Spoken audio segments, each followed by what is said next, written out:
കഴിഞ്ഞ ആഴ്ച റിലീസ് ചെയ്ത ആസിഫ് അലിയും ബിജു മേനോനും പ്രധാന വേഷങ്ങൾ കൈകാര്യം ചെയ്ത് ജിസ് ജോയ് സംവിധാനം ചെയ്തിട്ടുള്ള തലവൻ ഇപ്പോഴാണ് കാണാൻ സാധിച്ചത്. കഴിഞ്ഞ ആഴ്ച കാണാൻ പറ്റിയില്ല, കുറച്ച് ലേറ്റ് ആയെങ്കിലും കണ്ടതുകൊണ്ട് തീർച്ചയായിട്ടും വർത്തായിട്ടാണ് ഫീൽ ചെയ്തത്. സിനിമയെ പറ്റി കുറച്ച് പേരോട് സംസാരിക്കണമെന്ന് തോന്നിയതുകൊണ്ടാണ് ഇപ്പൊ ഈ വീഡിയോ ചെയ്യുന്നത്. ലേറ്റ് ആയെന്ന് അറിയാം, എന്നാലും ഇനിയും കാണാൻ സമയമുണ്ട്. ഈ സിനിമ തിയേറ്ററിൽ നിന്ന് പോകാൻ അത്യാവശ്യം നല്ലോണം ടൈം എടുക്കും. കാരണം കാണാത്തവരിലേക്ക് കൂടുതൽ മൗത്ത് പബ്ലിസിറ്റി വഴി എത്തി പ്രേക്ഷകർ വീണ്ടും വീണ്ടും തിയേറ്ററിലേക്ക് എത്തുന്ന മറ്റൊരു സിനിമയായിരിക്കും തലവൻ.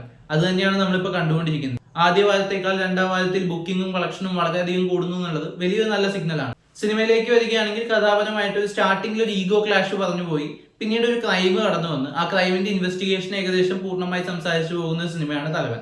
പ്രധാന കഥാപാത്രങ്ങളായി എത്തിയ ആസിഫ് അലിയും ബിജു മേനോനും ഗംഭീര പെർഫോമൻസ് ആണ് ആസ് ഓൾവേസ് ചെയ്തിട്ടുള്ളത്.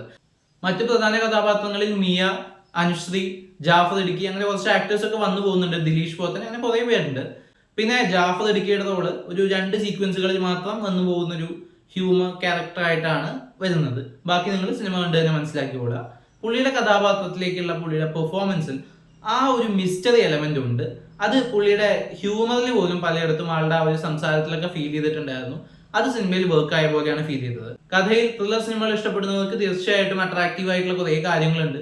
തിരക്കഥയിലേക്ക് വരുമ്പോൾ ആദ്യ അവസാനം ചെറിയ ട്വിസ്റ്റുകളും കൃത്യമായിട്ടൊരു പേസ് മെയിൻറ്റെയിൻ ചെയ്തിട്ടുള്ള ഇൻവെസ്റ്റിഗേഷനും ഒക്കെ ആയിട്ട് വളരെ ഡീറ്റെയിൽഡ് ആയിട്ട് തന്നെ എല്ലാ കാര്യങ്ങളും നന്നായി കാണിക്കാൻ അവർ ശ്രമിച്ചിട്ടുണ്ട്. മേക്കിങ്ങിലും നല്ല ക്വാളിറ്റി പുലർത്തിയതായിട്ടാണ് തോന്നിയത്. പല ഷോട്ടുകളും നല്ല രസമായിട്ട് തോന്നി.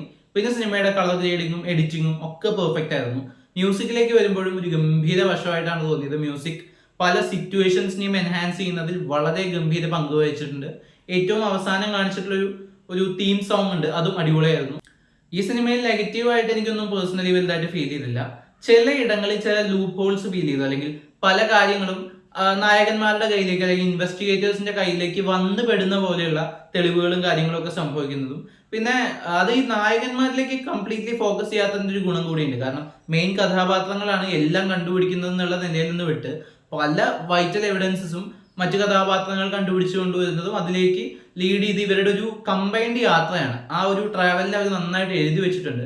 തീർച്ചയായിട്ടും ത്രില്ലർ സിനിമകൾ ഇഷ്ടപ്പെടുന്നവരാണ് നിങ്ങളെങ്കിൽ, ഇൻവെസ്റ്റിഗേഷൻ സിനിമകൾ ഇഷ്ടപ്പെടുന്നവരാണ് നിങ്ങളെങ്കിൽ തിയേറ്ററിൽ തന്നെ കണ്ട് എൻജോയ് ചെയ്യേണ്ട സിനിമയാണിത്. എടുത്തു പറയാൻ വിട്ടുപോയൊരു പോസിറ്റീവ് ഇതിലത്തെ പല ഡയലോഗുകളാണ്. സിറ്റുവേഷനലി മാസായിട്ടും ക്ലാസ് ആയിട്ടും വരുന്ന പല ഡയലോഗുകളുടെയും എഴുത്ത് ഗംഭീരമായിട്ട് തോന്നി. ജിസ് ജോയ്ക്ക് തന്നെയാണ് ആ ഏരിയകളിലെ മൊത്തം ക്രെഡിറ്റും വരുന്നത്. പുള്ളിയാണ് ഇതിലത്തെ ഡയലോഗ്സ് ഹാൻഡിൽ ചെയ്തിട്ടുള്ളത്. കമ്പാരിസൺ അല്ലെങ്കിലും ഈ വർഷം തന്നെ ഇറങ്ങിയിട്ടുള്ള അന്വേഷിപ്പും കണ്ടെത്തും ഒക്കെ പോലെയുള്ള ഒരു സിനിമയാണ്. അതുപോലെ കുറച്ചുകൂടി ഇൻവെസ്റ്റിഗേഷന്റെ പ്രൊസീജിയേഴ്സിന് ഇമ്പോർട്ടൻസ് കൊടുത്ത് എന്നാൽ ആ ഇൻവെസ്റ്റിഗേഷന്റെ ഒരു ത്രില്ലർ സൈഡും നിലനിർത്തിക്കൊണ്ട് പോകുന്ന ഒരു നല്ല സിനിമയായിട്ടാണ് എനിക്ക് പേഴ്സണലി തലവൻ എക്സ്പീരിയൻസ് ചെയ്തിട്ടുള്ളത്. അപ്പൊ നിങ്ങൾ ഈ സിനിമ കണ്ടവരാണെങ്കിൽ സിനിമയെക്കുറിച്ചുള്ള അഭിപ്രായങ്ങൾ കമന്റ് ബോക്സിലൂടെ രേഖപ്പെടുത്തുമെന്ന് വിശ്വസിക്കുന്നു. ഈ വീഡിയോ ഇഷ്ടപ്പെട്ടെങ്കിൽ എന്റെ ചാനൽ സബ്സ്ക്രൈബ് ചെയ്യുക, വീഡിയോ ലൈക്ക് ചെയ്യുക, സപ്പോർട്ട് ചെയ്യുക. എന്തെങ്കിലും പ്രശ്നം നിങ്ങൾ നോട്ടീസ് ചെയ്യുകയാണെങ്കിൽ അത് കമന്റ് ബോക്സിലൂടെ രേഖപ്പെടുത്താൻ ശ്രമിക്കുക. നമുക്കിനി മറ്റൊരു വീഡിയോയിൽ വീണ്ടും കാണാം. ബൈ.